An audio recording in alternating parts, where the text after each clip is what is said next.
दुनिया में ऐसे तमाम शासक और नेता रहे हैं जिनके इशारों पर खूनों की नदियां बहा दी गईं। कुछ पुराने जमाने के शासक स्वयं ही बेहद सधे योद्धा थे, जिनकी तलवारों के सामने कोई टिक नहीं पाता था। तो इस लिस्ट में कुछ नए जमाने के तानाशाहों का भी नाम है, जिन्होंने अपनी सेना के माध्यम से लाखों लोगों को मौत के घाट उतरवा दिया। आइए जानते हैं दुनिया के 10 क्रूर और हिंसक शासक। मिहिरकुल एक हूण शासक था। हूण कौन थे, इस पर इतिहासकारों में विवाद है। अधिकतर इतिहासकार हूणों को चीन का मानते हैं। हालांकि मिहिरकुल एक शिव भक्त शासक था। शिव के अलावा वह किसी भी धर्म या संस्कृति में विश्वास नहीं रखता था। भारत में उससे सबसे क्रूर शासक माना गया है। मिहिरकुल का प्रबल विरोधी राजा यशोधर्मन था।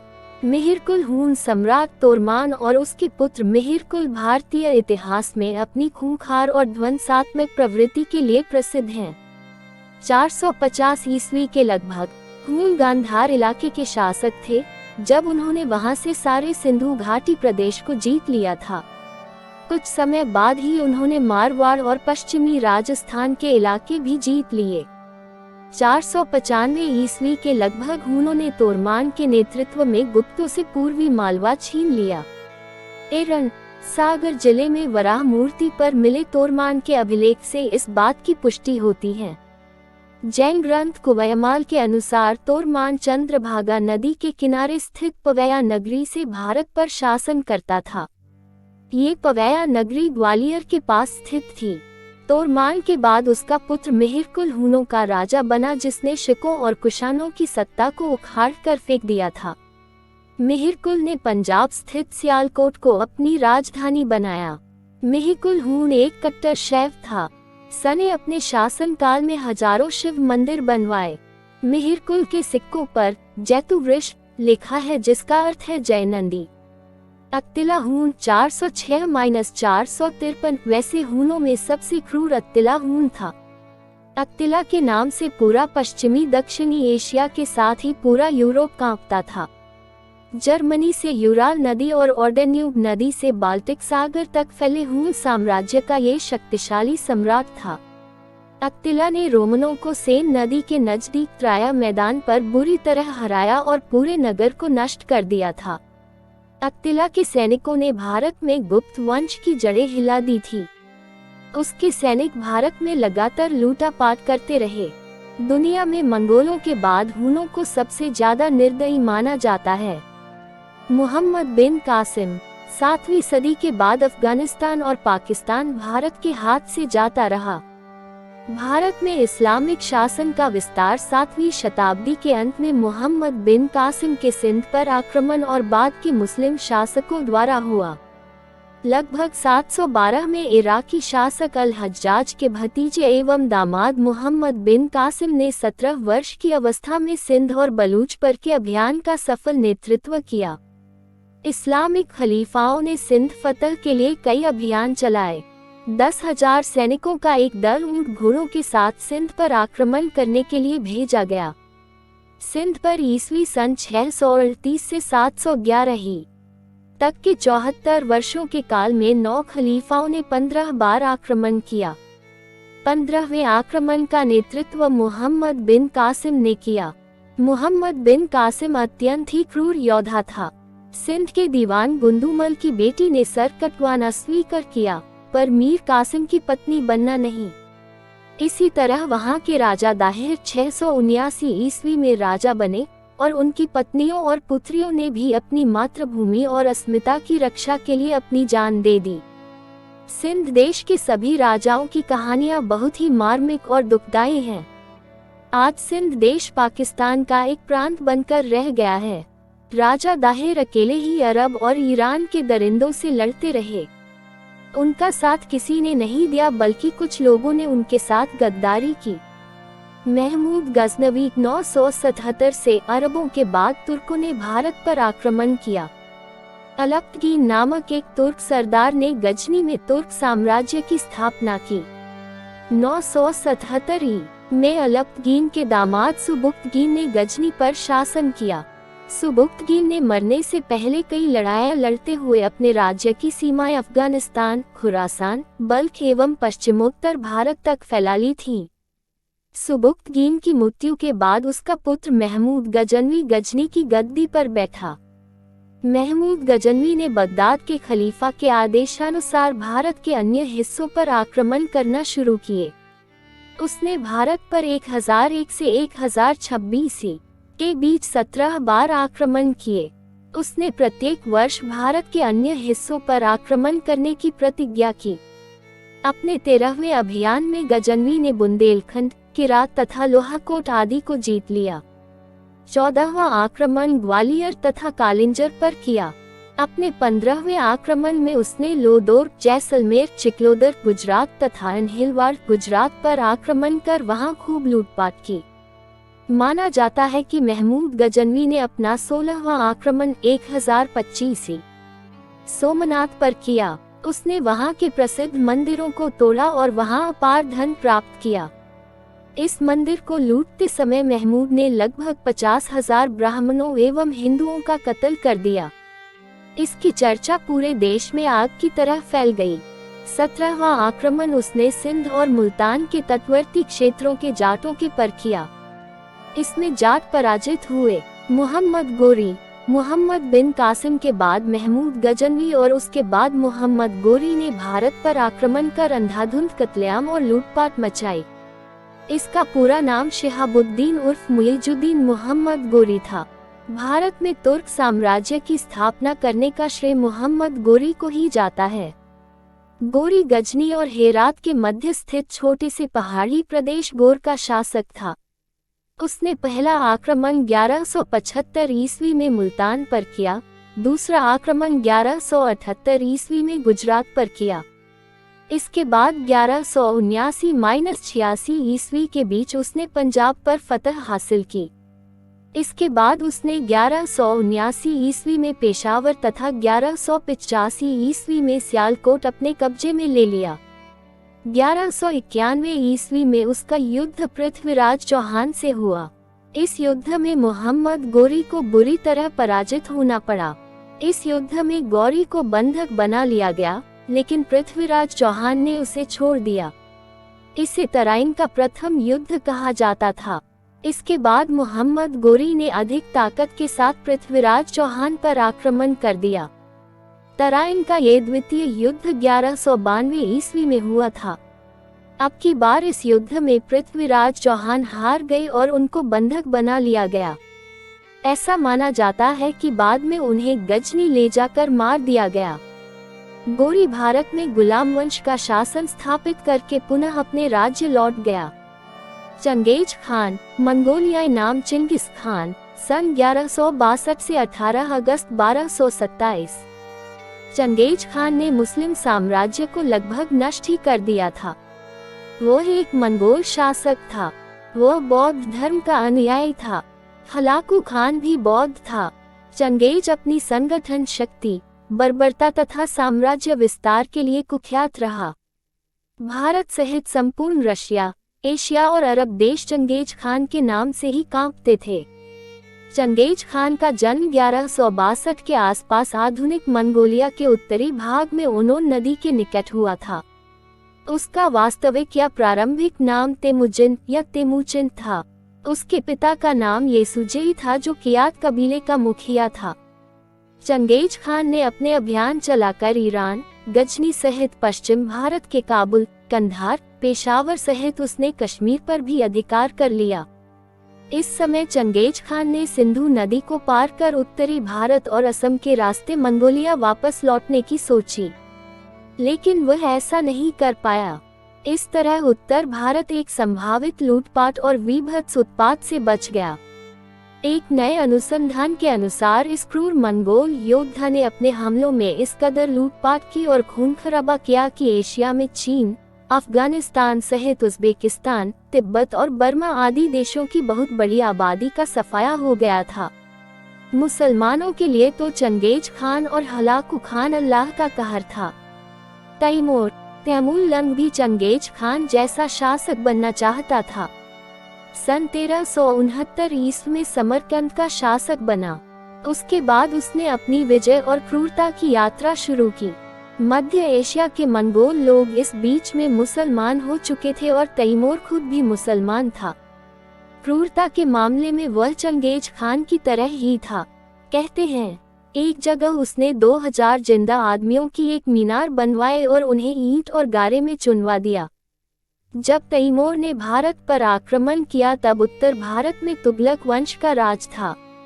1399 में तैमूर लंग द्वारा दिल्ली पर आक्रमण के साथ ही तुगलक साम्राज्य का अंत माना जाना चाहिए। तैमूर मंगोलों की फौज लेकर आया तो उसका कोई कड़ा मुकाबला नहीं हुआ और वह कत्लेआम करता हुआ मजे के साथ आगे बढ़ता गया। तैमूर के आक्रमण के समय वक्त हिंदू और मुसलमान दोनों ने मिलकर जौहर की राजपूती रस्म अदा की थी, यानी युद्ध में लड़ते लड़ते मर जाने के लिए बाहर निकल पड़े थे। दिल्ली में वह 15 दिन रहा और उसने इस बड़े शहर को कसाईखाना बना दिया। बाद में कश्मीर को लूटता हुआ वह समरकंद वापस लौट गया। तैमूर के जाने के बाद दिल्ली मुर्दों का शहर रह गया था। बाबर, मुगल वंश का संस्थापक बाबर एक लुटेरा था। उसने उत्तर भारत में कई लूट को अंजाम दिया। मध्य एशिया के समरकंद राज्य की एक बहुत छोटी सी जागीर फरगना वर्तमान खोकंद में 1483 में बाबर का जन्म हुआ था। उसका पिता उमर शेख मिर्जा, तैमूर शाह तथा माता कुनलुक निगार खानम मंगोलों की वंशज थी। बाबर ने चगताई तुर्की भाषा में अपनी आत्मकथा तुझो के बाबरी लिखी। इसे इतिहास में बाबरनामा भी कहा जाता है। बाबर का टकराव दिल्ली के शासक इब्राहिम लोदी से हुआ। बाबर के जीवन का सबसे बड़ा टकराव मेवाड़ के राणा सांगा के साथ था। बाबरनामा में इसका विस्तृत वर्णन है। संघर्ष में 1927 में खनवाह के युद्ध में अंत में उसे सफलता मिली। बाबर ने अपने विजय पत्र में अपने को मूर्तियों की नींव का खंडन करने वाला बताया। इस भयंकर संघर्ष से बाबर को गाजी की उपाधि प्राप्त की। गाजी वह जो काफिरों का कत्ल करे। बाबर ने अमानुषिक ढंग से तथा क्रूरतापूर्वक हिंदुओं का नरसंहार ही नहीं किया, बल्कि अनेक हिंदू मंदिरों को भी नष्ट किया। बाबर की आज्ञा से मीर बाकी ने अयोध्या में राम जन्मभूमि पर निर्मित प्रसिद्ध मंदिर को नष्ट कर मस्जिद बनवाए। इसी भांति ग्वालियर के निकट उर्वा में अनेक जैन मंदिरों को नष्ट किया। उसने चंदेरी के प्राचीन और ऐतिहासिक मंदिरों को भी नष्ट करवा दिया था, जो आज बस खंडहर है। औरंगजेब भारत में मुगल शासकों में सबसे क्रूर औरंगजेब था। मुहिउद्दीन मोहम्मद औरंगजेब का जन्म 1618 ईस्वी में हुआ था। उसके पिता शाहजहां और माता का नाम मुमताज था। बाबर का बेटा नासिरुद्दीन मोहम्मद हुमायूं दिल्ली के तख्त पर बैठा। हुमायूं के बाद जलालुद्दीन मोहम्मद अकबर, अकबर के बाद नूरुद्दीन सलीम जहांगीर, जहांगीर के बाद शाहबुद्दीन मोहम्मद शाहजहां, शाहजहां के बाद मुहिउद्दीन मोहम्मद औरंगजेब ने तख्त संभाला। हिंदुस्तान के इतिहास के सबसे जालिम शासक जिसने अपने पिता को कैद किया, अपने सगे भाइयों और भतीजों की बेरहमी से हत्या की, गुरु तेग बहादुर का सर कटवाया, गुरु गोविंद सिंह के बच्चों को जिंदा दीवार में चुनवाया, जिसने सैकड़ों मंदिरों को तुड़वाया, जिसने अपनी प्रजा पर वे इंतहा जुल्म किए और अपने शासन क्षेत्र में गैर मुस्लिमों के लिए मुनादी करावा दी थी कि या तो आप इस्लाम कबूल कर ले या फिर मरने के लिए तैयार रहें। औरंगजेब एक तुर्क था। उसके काल में ही उत्तर भारत का तेजी से इस्लामीकरण हुआ। अधिकतर ब्राह्मणों को या तो मुसलमान बनना पड़ा या उन्होंने प्रदेश को छोड़कर महाराष्ट्र और मध्य प्रदेश के गांवों में शरण ली। उत्तर प्रदेश के प्रसिद्ध इतिहासकार राधा कृष्ण बुंदेली अनुसार मुगल शासक औरंगजेब ने अपनी सेना को सन 1669 में जारी अपने एक हुक्मनामे पर हिंदुओं के सभी मंदिर ध्वस्त करने का आदेश दिया था। इस दौरान सोमनाथ मंदिर, वाराणसी का मंदिर, मथुरा का केशव राय मंदिर के अलावा कई हिंदू देवी देवताओं के प्रसिद्ध मंदिर तोड़ दिए गए थे। औरंगजेब ने हिंदू त्योहारों को सार्वजनिक तौर पर मनाने पर प्रतिबंध लगाया और उसने हिंदू मंदिरों को तोड़ने का आदेश दिया। औरंगजेब दारुल हर्ब काफिरों का देश भारत को दारुल इस्लाम, इस्लाम का देश में परिवर्तित करने को अपना महत्वपूर्ण लक्ष्य बनाया था। 1669 में औरंगजेब ने बनारस के विश्वनाथ मंदिर एवं मथुरा के केशव राय मदिन को तुड़वा दिया था। नादिर शाह जन्म 6 अगस्त 1688, मृत्यु 17 जून 1747। नादिर शाह का पूरा नाम नादिर कुली बेग था। ये ईरान का शासक था। उसने भारत पर आक्रमण कर कई तरह की लूटपाट और कत्लेआम को अंजाम दिया। दिल्ली की सत्ता पर आसीन उस वक्त के मुगल बादशाह मुहम्मद शाह को हराने के बाद उसने वहां से अपार संपत्ति अर्जित की, जिसमें कोहिनूर हीरा भी शामिल था। मुगल बादशाह मुहम्मद शाह और नादिर शाह के मध्य करनाल का युद्ध 1739 में लड़ा गया। काबुल पर कब्ज करने के बाद उसने दिल्ली पर आक्रमण किया। करनाल में मुगल राजा मोहम्मद शाह और नादिर की सेना के बीच लड़ाई हुई। इसमें नादिर की सेना मुगलों के मुकाबले छोटी थी, पर अपने बारूदी अस्त्रों के कारण फारसी सेना जीत गई। हारने के बाद दिल्ली के सुल्तान मोहम्मद शाह ने संभवतः मार्च 1739 में दिल्ली पहुंचने पर यह अफवाह फैली कि नादिर शाह मारा गया। इससे दिल्ली में भगदड़ मच गई और फारसी सेना का कत्ल शुरू हो गया। नादिर को जब ये पता चला तो उसने इसका बदला लेने के लिए दिल्ली पर आक्रमण कर दिया। उसने दिल्ली में भयानक खून खराबा किया और एक दिन में कोई हजारों लोगों को मौत के घाट उतार दिया। इसके अलावा उसने शाह से भारी धनराशि भी लूट ली। मोहम्मद शाह ने सिंधु नदी के पश्चिम की सारी भूमि भी नादिर शाह को दान में दे दी। हीरे जवाहरात का एक जखीरा भी उससे भेंट किया गया, जिसमें कोहिनूर, कुहे-नूर, दरियानूर और ताज-ए-मह नामक विख्यात हीरे शामिल थे। अहमद शाह अब्दाली को अहमद शाह दुर्रानी भी कहते हैं।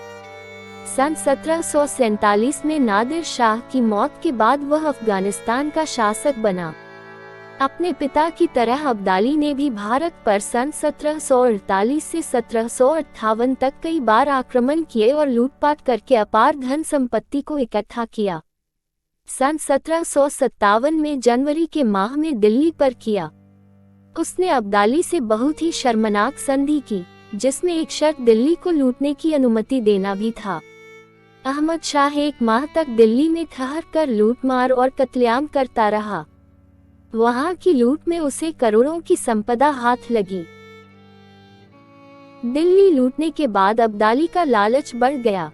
वहां से उसने आगरा पर आक्रमण किया। आगरा के बाद बल्लभगढ़ पर आक्रमण किया। वल्लभगढ़ में उसने जाटों को हराया और बल्लभगढ़ और उसके आसपास लूटा और व्यापक जन घटाव संहार किया।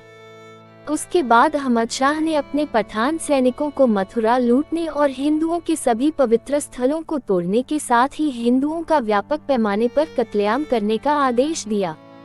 उसने अपने सिपाहियों से कहा, प्रत्येक हिंदू के एक कटे सिर के बदले इनाम दिया जाएगा। मथुरा के इस जनसंहार के विस्तृत ब्यौरा आज भी मथुरा के इतिहास में दर्ज है। अब्दाली द्वारा मथुरा और ब्रज की भीषण लूट बहुत ही क्रूर और बर्बर थी। जनरल डायर ब्रिटिश भारतीय सरकार का एक सेनाधिकारी था। वह अप्रैल 1919 में अमृतसर पंजाब में तैनात था। जालियांवाला बाग में जो कुछ भी हुआ उसे कभी भुलाया नहीं जा सकता। जनरल डायर ने सभी को गोली मारने के आदेश दे दिए थे। हालांकि अंग्रेज काल में भारतीयों पर कई तरह के अत्याचार होते रहे। उनका एक ओर तो धर्मांतरण किया जाता रहा, तो दूसरी ओर लाखों भारतीयों को जेल में डालकर यातनाएं देते रहे।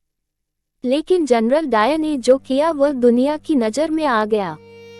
जलियांवाला बाग में एक सभा चल रही थी। उसी दौरान निहत्थे लोगों पर जनरल डायर ने गोली चलवा दी थी। 1919 में ब्रिटिश सिपाहियों की गोली के सैकड़ों लोग शिकार हो गए थे। इसमें सैकड़ों बेगुनाह मारे गए थे। अंग्रेजों के इस कायरतापूर्ण कार्रवाई ने पूरे देश को हिलाकर रख दिया था। इस घटना के बाद ब्रिटिश हुकूमत के खिलाफ देश में विरोध बेहद तेज हो गया था। निष्कर्ष, इनके अलावा इतिहास में और भी कई क्रूर शासकों का जिक्र मिलता है, जिन्होंने भारत में शासन किया और अपनी क्रूरता की सारी हदें पार कर दी। कुछ दार्शनिक और विदेशी इतिहासकारों का कहना है कि सोने की चिड़िया कहलाने वाले भारत देश में कभी गरीबी नहीं देखी गई थी। और भारत में हमले की यही सबसे बड़ी वजह रही। अगर आपको क्रूरता की कहानी पसंद आई है तो प्लीज़ चैनल को सब्सक्राइब जरूर करें।